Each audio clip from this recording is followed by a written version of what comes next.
सामिन हमारे प्रोग्राम साहिबान का सिलसिला है रेडियो क्लिनिक और आज इस सिलसिले में हमने डॉक्टर जाफ़र हुसैन मलिक को अपने प्रोग्राम में दावत दी है। और ये एमएस हैं general hospital peoples colony number 2 Faisalabad में। और आज इनसे हम बुज़ुर्ग शहरियों की सेहत के हवाले से तिब्बी मशवरों पर बातचीत करेंगे ताकि हमारे बुज़ुर्ग शहरी सेहतमंद ज़िंदगी गुजार सकें। तो आइए डॉक्टर जाफ़र हुसैन मलिक से बातचीत का आगाज़ करते हैं। अस्सलाम वालेकुम डॉक्टर साहब, कैसे हैं आप? जी, वालेकुम अस्सलाम। मैं बिल्कुल ठीक हूँ। आपसे आप मैडम आप कैसे हैं? आपकी तबीयत कैसी है? डॉक्टर साहब, जी अल्लाह का शुक्र मैं भी ठीक हूँ। डॉक्टर साहब, सबसे पहले तो हम आपको अपने प्रोग्राम में खुशामदीद करते हैं। मैडम मैं आपका बहुत ज़्यादा शुक्रगुज़ार हूँ कि आपने यहाँ पे एफ़एम 93 पे यहाँ पे मुझे मदऊ किया ताकि हम बुज़ुर्ग शहरियों से मुतल्लिक़ मुख्तलिफ़ बातें करके उनको अच्छे तरीके से गाइड कर पाएँ। अ, अक्सर एक बात जो सुनने में आई है, इसी से बात का आगाज़ करते हैं कि बुढ़ापा कहते हैं कि खुद एक बहुत बड़ी बीमारी है। क्या ये सच है और आप इस मतलब क्या समझते हैं? नहीं, आप किस हद तक ठीक कह रहे हैं कि बुढ़ापा बज़ात खुद एक बीमारी है, लेकिन मैं इसको थोड़ा-सा पॉज़िटिव लेता हूँ। मैं समझता हूँ कि ये ज़िंदगी के वो साल हैं, जो आपने एक नई स्टेजेस क्रॉस करने के बाद यहाँ पे पहुँचते हैं। दुनिया में कितने ऐसे लोग हैं जो बुढ़ापे तक पहुँचते हैं? बहुत थोड़ी ऐसे लोग हैं जहाँ पे जो बुढ़ापे को इस स्टेज तक 60 ईयर्स तक रिटायरमेंट की लाइफ़ तक पहुँचते हैं।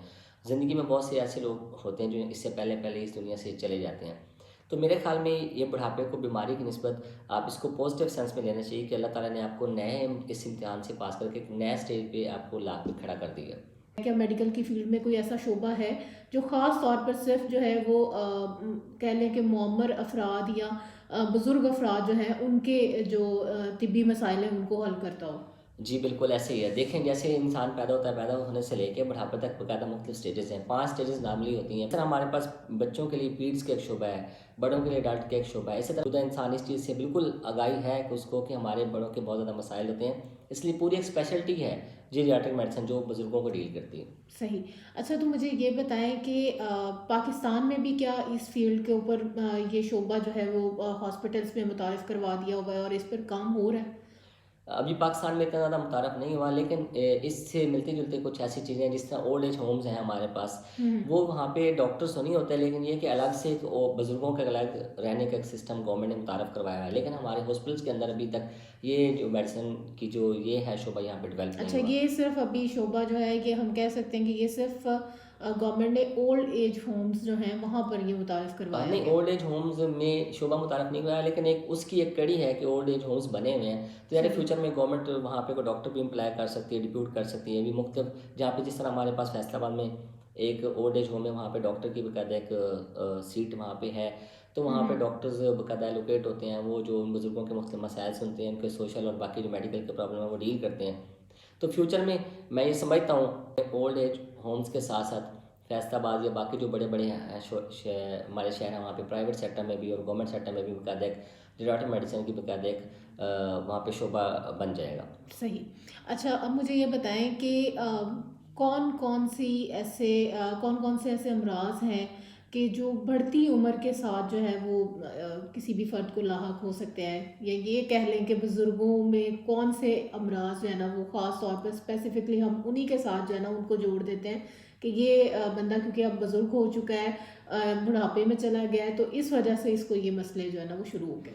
मैं समझता हूँ कि देखें इंसानी जिस्म एक मशीनरी की मानद है। जैसे आम मशीनरी जो होती है उसकी आप लुक आफ्टर करते हैं, वक़्त के साथ-साथ उसमें मसाइल आना शुरू हो जाते हैं। इसी तरह जैसे हमारी ये मशीनरी पुरानी होगी, हुँ, वक़्त के साथ-साथ इस तरह के इसमें भी मसाइल आना शुरू हो जाएँगे। हुँ, हुँ। इसके भी पुर्ज़े काम करना छोड़ देंगे। अब जो है सर से लेके पाँव तक मुख्तलिफ मसाइल हैं जो उम्र के साथ पेश आ सकते हैं। अगर आप दिमाग से शुरू करें तो सबसे पहले आप देखें जो हमारे पास जितने बुज़ुर्ग होते हैं वो कन्फ्यूज़्ड होते हैं, उनके अंदर डिज़ीनेस ज़्यादा होती है। हुँ, और उनके अंदर जो मुख्तलिफ बीमारियाँ जो राशा मुतल्लिका हाथ से मुतल्लिका जो उनके हाथ हिलना शुरू हो जाते हैं उसे राशा कहते हैं, पार्किंसनिज़्म वो हो गई। उसके अलावा अगर आप आँखों पे आएँ तो यहाँ पे एज के साथ-साथ हमारी नज़र कमज़ोर होना शुरू हो जाती है बुज़ुर्गों की, क़ुव्वत समात कम हो जाती है। उसके साथ-साथ आप देखें ज़बान के उसके मसाइल शुरू हो जाते हैं, पेट के मसाइल शुरू हो जाते हैं, खून की कमी होनी शुरू हो जाती है क्योंकि खुराक प्रॉपर हज़म नहीं होती। हुँ, बुज़ुर्ग हुँ। हमारे जो उनके दाँत नहीं होते उस वजह से उनको जो है गोश्त चबाने में मसाइल आते हैं। जोड़ों के मसाइल शुरू हो जाते हैं, ओस्टियोआर्थराइटिस। इस तरह मेरे ख़्याल में सर से लेके पाँव तक मुख्तलिफ मसाइल आना शुरू हो जाते हैं, जो उम्र के साथ-साथ बढ़ते रहते हैं। ऐसी कौन सी प्रिकॉशंस हैं या ऐसी कौन सी एहतियाती तदाबीर हैं जो बुज़ुर्गों के हवाले से ख़ास तौर पे जो है ना, जो उनका ख्याल रख रहे हैं, फैमिली मेम्बर्स कह लें, कि वो इस चीज़ को ध्यान में रखें ताकि वो उनको गिरने से बचाया जाए, ताकि कोई बुज़ुर्ग जो हैं वो अगर किसी घर में हैं तो वो गिर ना जाएं या उनको चोट ना लग जाए, तो वो कौन कौन सी प्रिकॉशंस हैं आप समझते हैं कि उनका ख्याल रखना चाहिए? उम्र के साथ साथ जो हमारे जितने भी बुज़ुर्ग हैं उनका जो बैलेंस है वो थोड़ा सा वीक हो जाता है, वो अपने आप को प्रॉपर तौर पे मेंटेन नहीं कर पाते। इसलिए इस उम्र में जैसे उम्र ज़्यादा होती है तो बुज़ुर्गों के गिरने के बहुत ज़्यादा वाक़यात हमारे सामने पेश होते रहते हैं। तो उसमें ये है कि आप जितने भी हमारे घर में लोग हैं उनको चाहिए कि उस हवाले से चीज़ें मैनेज करें। अब मैं उसकी एक मिसाल देता हूँ, जब अब हमारे जो बुज़ुर्ग हैं जब वॉशरूम में जाते हैं तो एक पाँव पे खड़ा होके वज़ू करने की कोशिश करते हैं, तो उनका जब पाँव स्लिप होता है तो ऑटोमेटिकली वो गिर जाता है और हड्डी टूट जाती है। इस उम्र में हड्डियों की वैसे भी कमज़ोरी हो जाती है। इस तरह इन चाहिए कि हमारे जो बाकी लोगों को चाहिए कि वो उस तरह सेटअप बनाएँ कि बुज़ुर्ग हमारे बैठ के वज़ू कर पाएँ। उसके अलावा हमारा ये भी एक रिक्वेस्ट होगी कि जो हमारे बुज़ुर्ग हैं कि वो खड़े होकर अपने ट्राउज़र वगैरह चेंज कर लेते हैं, उसकी वजह से भी प्रॉब्लम होती है, तो उनको बैठ के अपने कपड़े तब्दील करने चाहिए। बस स्टेयर्स हैं तो आपको चाहिए कि लाइट वहाँ पे लगाएं जैसे आप सीढ़ियाँ चढ़ते हैं, ताकि बुजुर्ग पहले लाइट ऑन कर सकें, उनको प्रॉपर नज़र आए, क्योंकि नज़र की कमज़ोरी एक उनके लिए फितरी हमारा उम्र के साथ हम्म। साथ होना है, ताकि वो प्रॉपर तौर पे सीढ़ियाँ चढ़ सकें। उनको अंदाज़ा नहीं होता कि कितनी हाइट है या कितनी ऊंचाई होती है नज़र की कमज़ोरी की वजह से, तो प्रॉपर लाइट ऑन करके फिर उसके बाद चल पड़ते हैं। सीढ़ियों में हाँ हाँ, प्रॉपर सीढ़ियाँ लाइट का चढ़ें। इंतज़ाम होना हाँ, चाहिए। लाइट का प्रॉपर इंतजाम होना चाहिए वहाँ पे, ऐसे कि चढ़ते हुए सीढ़ियों पे बटन होना चाहिए, ना हम्म। कि ये कि आप चढ़ें उसके बाद फिर दरम्यान में जाके आप बटन ऑन करें, फिर वहाँ तक तो आप जाएंगे तो ऑटोमेटिकली गिरने के चांसेस ज़्यादा होते हैं। हम्म। एज फैक्टर की वजह से ऑस्टियोपोरोसिस होता है, हड्डियों की कमज़ोरी हो जाती है। हम्म। तो ये मुख्तलिफ फैक्टर्स हैं जिनको हमें मद्देनज़र रखते हुए चाहिए कि उनको गिरने से बचाया जा सके। सही।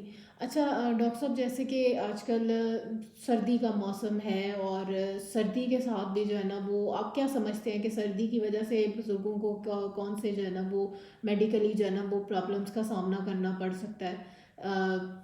कोई ख़ास इस हवाले से, और कैसे वो सर्दी से अपने आप को बचा सकते हैं, या उनका क्या क्या इस हवाले से एहतियाती तदाबीर इख्तियार करनी चाहिए? ज़िंदगी के अंदर दो टर्मिनल स्टेज होती हैं, सबसे पहले जब आप बच्चे होते हैं तब, और जब आप बुज़ुर्ग होते हैं, तो इन दोनों टर्मिनल स्टेजेस को आपने बहुत केयर के साथ, एहतियात के साथ ट्रीट करना होता है। बुज़ुर्ग भी वैसे ही हो जाते हैं जैसे हमारे छोटे बच्चे हैं, तो उनको आपने हर तरह की बाहर की जितनी भी मौसमी हैं तब्दीलियाँ, उनसे आपने उनको बचाना है। उनकी कुव्वत मदाफ़त कमज़ोर हो जाती है, जब कुव्वत हम्म। मदाफ़त कमज़ोर होगी, ठंडे जगह पे सांस लेंगे, ठंडी सर्दी के अंदर सांस लेंगे, तो ऑटोमेटिकली वहाँ पे जो उनके पहले फेफड़ों के मसाइल बढ़ना शुरू हो जाएंगे। वक्त के साथ साथ वैसे भी उनके फेफड़े कमज़ोर होते हैं, और जब आप इस सर्दी के अंदर उनको सांस लेंगे तो ऑटोमेटिकली उनके फेफड़ों की बीमारी बढ़ जाएगी। तो इसलिए उनको एहतियात करनी चाहिए कि एक तो बुज़ुर्ग चाहिए कि कमरे के अंदर रहें, और हमारी भी ज़िम्मेदारी है कि हम उनको इस तरह का इन्वायरमेंट प्रोवाइड करें जहाँ पे सर्दी से वो बच पाएँ। कपड़ों का अच्छा प्रॉपर मोटे कपड़ों का इस्तेमाल करें, जर्सी वगैरह का इस्तेमाल करें, कमरे के अंदर हीटर का इस्तेमाल करें, ताकि वो प्रॉपर तौर पे मैनेज कर सकें और सर्दी से बच पाएँ। डॉक्टर साहब, आप मुझे ये बताइए कि आप क्या समझते हैं कि बहुत सारे घरों में, और मेरा ख्याल है तकरीबन हर घर में कोई ना कोई बुज़ुर्ग फ़र्द जो हैं वो मौजूद है, तो मुझे ये बताएं कि फैमिली मेम्बर्स जो हैं उनके जो उनके बच्चे हैं, कैसे वो अपने जो है ना वो बुज़ुर्गों का ख्याल रख सकते हैं, तो किस तरह से उनको जो है वो मैनेज करना चाहिए, और वो किन एहतियाती तदाबीर का ख्याल रखें ताकि वो बुज़ुर्गों की सेहत जो है उसको बेहतर बना सके और उन्हें सेहतमंद रख सकें। हाँ, बुज़ुर्गों का मौजूद होना बेसिकली हमारे पास एक बहुत बड़ी नेमत है। तो हम सब जितने भी लोग हैं उनको चाहिए कि उनको इंडिविजुअली ट्रीट करें, फ़र्द के तौर पे उनको हौसला दें, उनको उनसे बातचीत का वक्त निकालें, ताकि उनके साथ सिंपैथेटिक रहें, उनके हम्म। साथ प्रॉपर्ली आप कम्युनिकेट करें, ताकि उनके जो मुख्य मसाइल हैं वो आप उनके साथ सुन सकें और अपने मसाइल उनसे डिस्कस कर सकें। उसके अलावा जो बुज़ुर्ग हैं उनको इमोशनली तौर पे आप असिस्ट करना चाहिए। आपको चाहिए कि उनको प्रॉपर उनके जज़्बात को सुनें, बैठें, डिस्कस करें, ताकि उनको लॉनलीनेस का, तन्हाई का एहसास ना हो और डिप्रेस ना फ़ील करें। तो जो सही। सबसे ज़्यादा जो मैं एक लफ्ज़ में या एक लाइन के अंदर कहना चाहूँगा कि आपको वहाँ पे अटेंशन पे करनी चाहिए उनको, ताकि वो सही। लॉनलीनेस या तन्हाई का ना महसूस करें और डिप्रेस ना हो। सही। और आपने बिल्कुल सही कहा। और तन्हाई जो है ना, ये इस उम्र में जो है ना सबसे ज़्यादा जो कह लें कि इससे बहुत सारी बीमारियों का मैं ये समझती हूँ कि जब आप बुज़ुर्गों को तन्हा छोड़ देते हैं, उनसे बात नहीं करते या उनको वक्त नहीं देते, तो इस वजह से उनको बहुत से और अमराज हैं जो वो शायद उनका शिकार ना हो अगर आप उनको वक्त दें। लेकिन आपके वक़्त ना देने की वजह से वो बहुत सारे जो है वो तिब्बी मसाइल का फिर वो शिकार हो सकते हैं, और तिब्बी मसाइल के साथ-साथ नफ़सियाती अमराज़ जो हैं वो उनको लाहक हो जाते हैं, सिर्फ़ इस वजह से कि जब आप उनको तन्हा छोड़ देते हैं। तो आप लोग जो है अपने बुज़ुर्गों का बहुत ख़्याल रखें, क्योंकि बुज़ुर्ग जो हैं वो किसी भी घर में हों तो वो किसी एक सायादार दरख्त जैसे छाँव देता है, इसी तरह हमारे बुज़ुर्ग भी हैं जिनकी वजह से हमारे ऊपर एक छाँव है और अल्लाह ताला की रहमत का साया रहता है। तो इसलिए हमें चाहिए कि अपने बुज़ुर्गों का हम बहुत ज़्यादा ख़्याल रखें, और जितनी भी आज के हमारे इस प्रोग्राम से भी आपने जो है डॉक्टर जाफ़र हुसैन मलिक की जो आपने बातें सुनी हैं, इनसे भी आपने बहुत कुछ जो है वो आपको मुफ़ीद मालूमात मिली होंगी, जिनसे आपको अपने बुज़ुर्गों का ख़्याल रखने में मदद मिल सकेगी। तो डॉक्टर जाफ़र हुसैन मलिक, आपका बहुत शुक्रिया कि आप हमारे प्रोग्राम में तशरीफ़ लाए। मैडम आपका बहुत बहुत शुक्रिया, आपने मुझे यहाँ पे मदऊ किया ताकि मैं प्रॉपर तौर पे लोगों को गाइड कर सकूँ। बहुत बहुत बहुत शुक्रिया आपका। शुक्रिया।